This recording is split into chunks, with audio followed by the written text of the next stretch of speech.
बाद एक बार फिर आप सभी का बहुत स्वागत है। नमस्कार, मैं सोनाली और आप देख रहे हैं केकेडी न्यूज। रुक करते हैं 3 बजे की 3 बड़ी खबरों पर। जी आपको बता दें, वाराणसी में आए दिन छात्र कुछ ना कुछ अलग करते रहते हैं। बता दें, नीट परीक्षा में गड़बड़ी के आरोप को लेकर के प्रदर्शन जारी है। बीएचयू के मुख्य द्वार पर सैकड़ों छात्र छात्राओं ने प्रदर्शन किया है। नीट की परीक्षा को रद्द करने की मांग भी कर रहे हैं। मांग को लेकर के छात्र छात्राओं ने नारेबाजी भी की है, जिसके बाद प्रदर्शन को देखते हुए कई थानों की पुलिस भी तैनात की गई।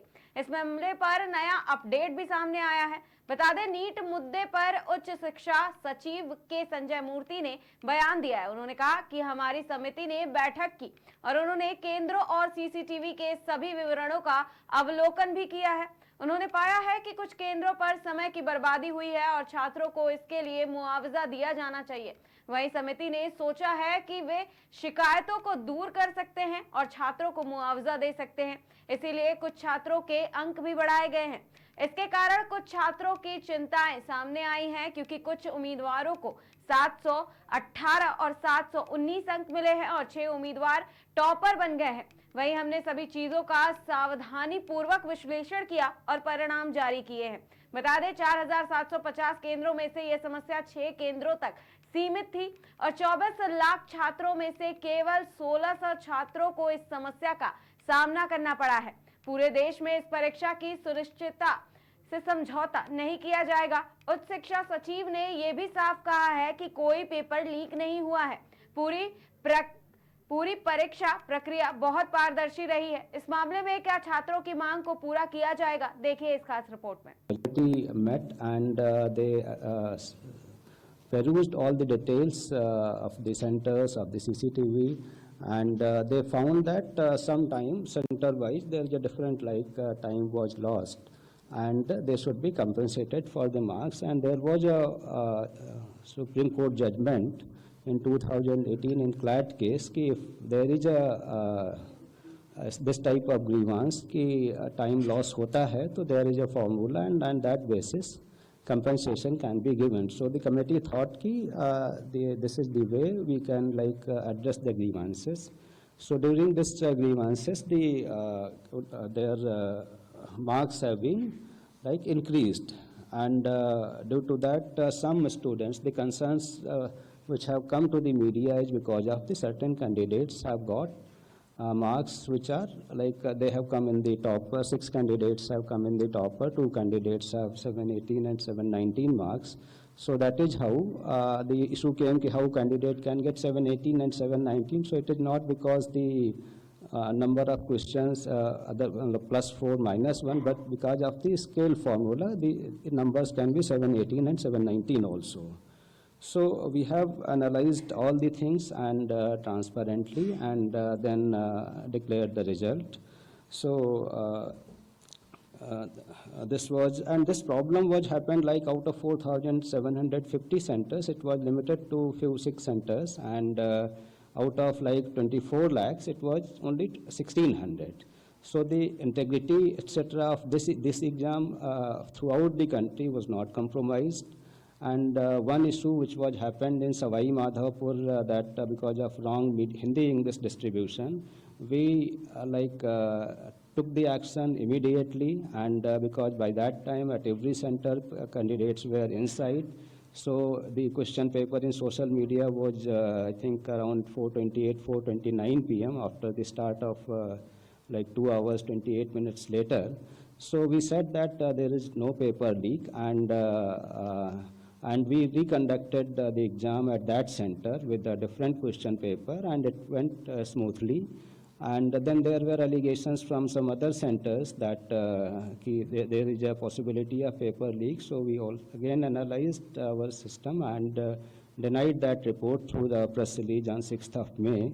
So the whole exam process has been very transparent, and the integrity of the exam was not compromised at all, and categorically stated in our press release. So we assure all the student community that the exam has been done with full integrity. So this is a brief of the things. We met and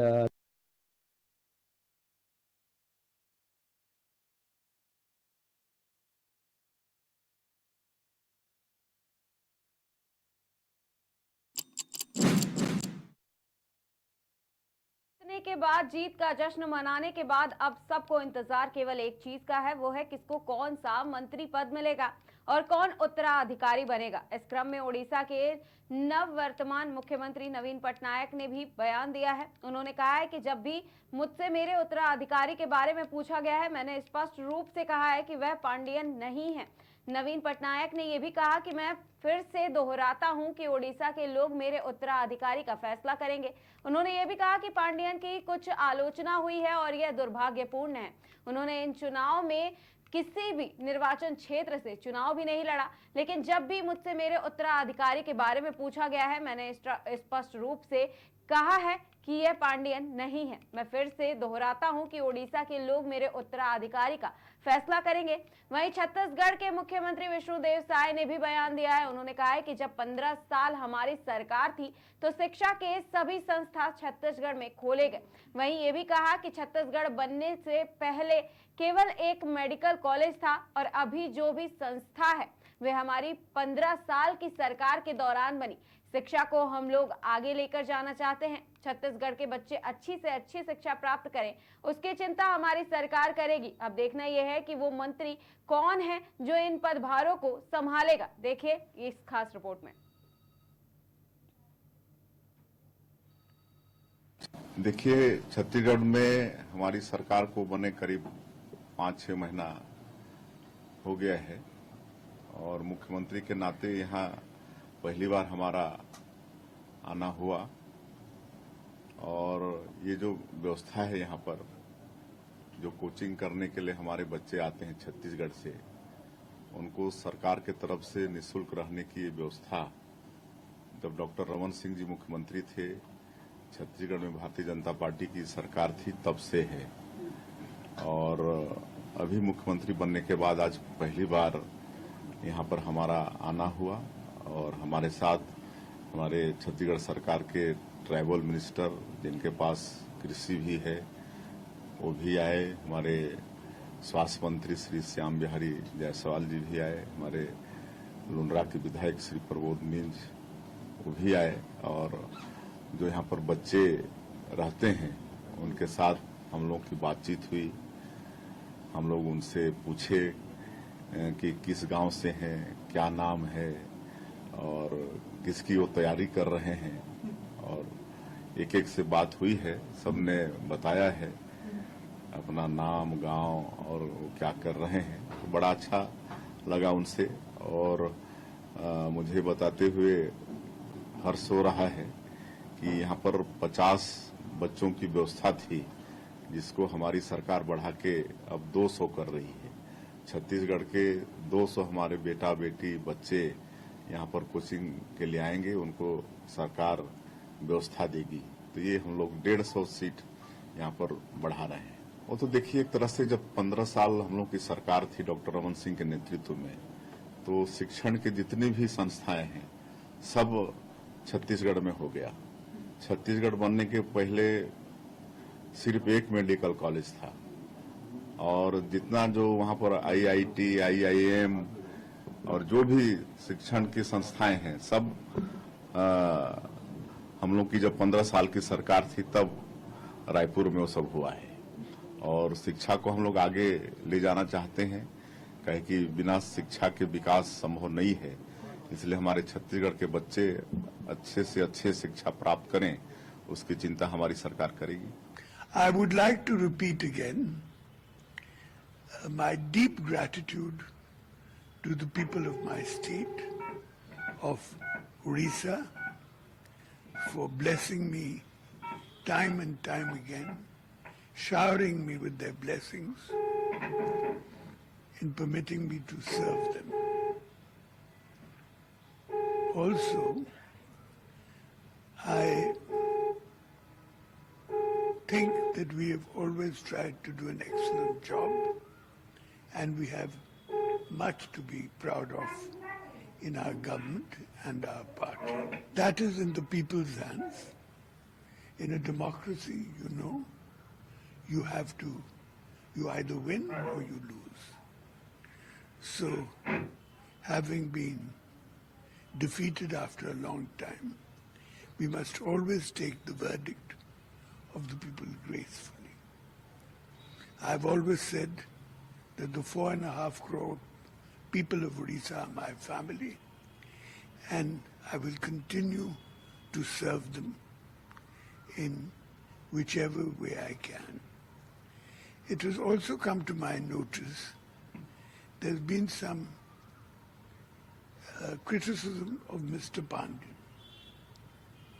This is unfortunate. As an officer, he did excellent work in many fields in the last 10 years, helping with the cyclone, the 2 cyclones, and with the COVID-19 epidemic in our state. After this good work, he retired from the bureaucracy and joined my party and has contributed largely to that by doing excellent work. He is a person of integrity and honesty and should be remembered for all that. There have been some questions on my health. I want to say here quite categorically that my health has always been fine and continues to be so. You have seen that in the last month I have done hectic campaigning in the heat, and that should be enough to give a verdict on my health. Again, I thank all of you. देखिए, छत्तीसगढ़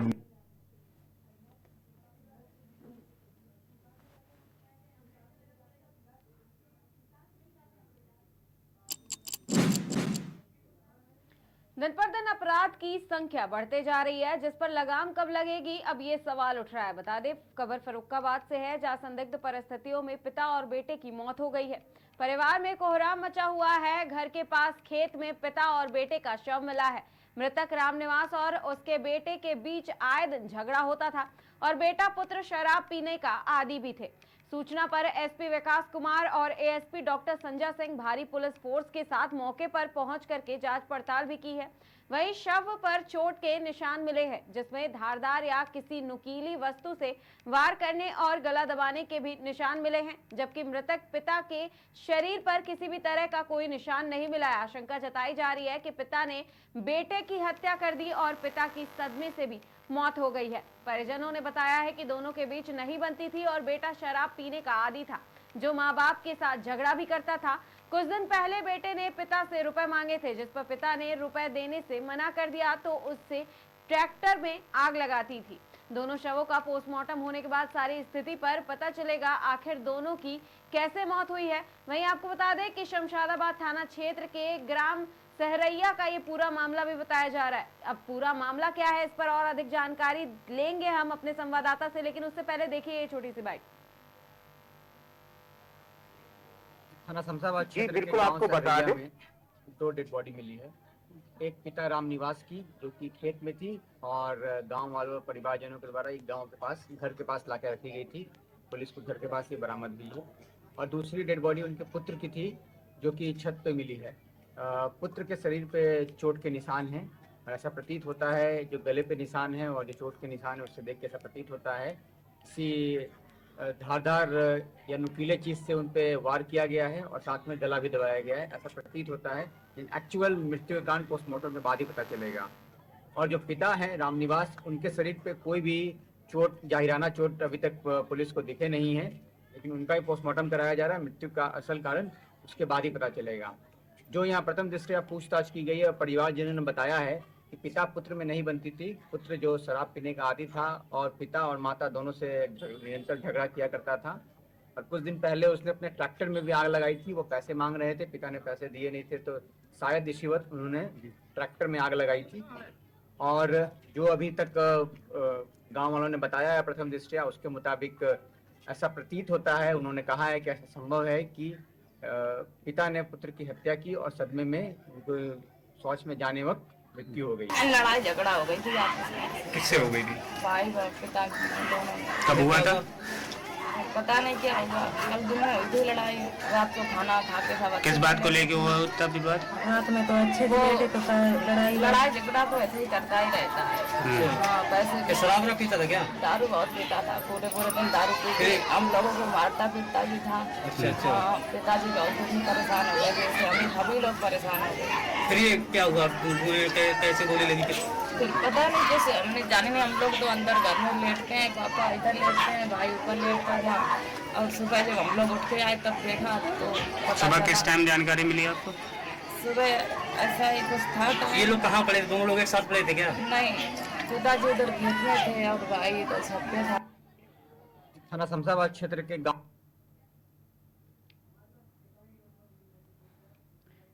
तो इस मामले पर और अधिक जानकारी देने के लिए हमारे साथ हमारे संवाददाता दीपचंद दीक्षित जी जुड़ गए हैं। दीपचंद जी, जी बिल्कुल आपको बता दें कि बिल्कुल आपको बता दें कि संयुक्त व्यक्तियों पिता पुत्र की मौत से परिवार में कोहराम मच गया है। वहीं घर के पास खेत में पड़ा मिला पिता का शव तथा पुत्र का शव छत के ऊपर पड़ी हुई लाश में। तो आपको बता दें कि ये मृतक ग्राम निवासी और उसके पुत्र बीच आए दिन झगड़ा होता था। पुत्र जो था वो शराब का आदी था। सूचना पर एएसपी विकास कुमार व एएसपी डॉक्टर संजय सिंह बारिक मिश्र के साथ घटनास्थल पर पहुंचे और जांच पड़ताल किए गए। दीपचंद जी, एक सवाल और ये भी है कि क्या इसमें कोई और लिप्त हो सकता है, क्योंकि जैसा कहा जा रहा है कि पिता ने पहले पुत्र की हत्या की होगी और उसके बाद सदमे से उसकी मौत हो गई, लेकिन पुत्र के अगर बेटे की मौत हुई है, बेटे की हत्या की है पिता ने, तो उसके ऊपर कोई चोट के निशान क्यों नहीं है? क्या कोई झड़प नहीं हुई इस बीच? जी बिल्कुल बता दें कि पुलिस एक चीज ने बताया है कि मामला जो है ये गांव सरैया का है, जहाँ पर पिता रामनिवास का घर के पास ही खेतों में सब पड़ा था। वही तो पुत्र का शव छत के ऊपर पड़ा था। तो पुत्र के शव पर चोट के निशान मिले हैं। जो पुत्र की जो शव है उस पर चोट के निशान पाए गए मिले हैं, जिससे कि धारदार हथियार है नुकीली वस्तु के इससे इसका वार किया गया है। गला दबाने की भी आशंका जताई जा रही है। वही जबकि मृतक के जो पिता है उसके शरीर पर किसी भी तरह का कोई भी निशान नहीं है, जिससे आशंका जताई जा रही है कि पिता ने पुत्र की हत्या कर दी है। वही सदमे में पिता की मौत हो गई है। क्या पुत्र और पिता दोनों ही शराब पीते थे? तो इनसे किसी और का भी कोई मामला जुड़ा हो सकता है जिससे किसी और ने ये हत्या की हो, क्योंकि पिता पुत्र दोनों की हत्या हो गई है? नहीं जी बिल्कुल बता दें कि जो पुत्र था वो शराब के नशे में आदि था। यानी जो पिता था वो शराब नहीं पीता था, जो पुत्र था वो शराब पीता था, शराब का ही आदि था। इसी लेकर के आए दिन झगड़ा होता था। तो परिजनों ने भी बताया कि पुत्र के बीच आए दिन बनती नहीं थी, वो विवाद होता था, अब शराब के नशे में आदि था, इसीलिए वो झगड़ा होता था। कुछ दिन पूर्व भी आपको बता रहे हैं, कुछ दिन पूर्व भी पिता से रुपए मांगने को लेकर के पुत्र से झगड़ा हुआ था। रुपए जब पिता ने नहीं दिए तो ट्रैक्टर जो था उसमें आग भी लगा दी गई थी। वही पुलिस ने दोनों सबों को पोस्टमार्टम के लिए भेज दिया है। दीपचंद जी, एक सवाल और है कि परिवार में अब किस तरीके का माहौल है, क्योंकि पिता और पुत्र दोनों की ही मौत हो गई है। इसके बाद अब परिवार कैसे चलेगा, क्या कुछ खास जानकारी इस पर देंगे? जी बिल्कुल बता दें कि जो पिता पुत्र की मौत से परिवार में सदमे का मामला है। जो परिवार के लोग हैं उनको रो रो कर बुरा हाल हो गया। वही पुलिस की माने पुलिस ने बताया है कि जब दोनों शवों का पोस्टमार्टम होने के बाद ही जो स्थिति है वो पता चलेगी आखिर दोनों की कैसे मौत हुई है। परिवार में कितने लोग हैं लगभग दीपचंद जी, क्योंकि पिता की भी मौत हो गई है, पुत्र की भी मौत हो गई है, तो अब ये परिवार आगे कैसे चलेगा? कौन इस परिवार को चलाएगा? परिवार में कितने लोग हैं?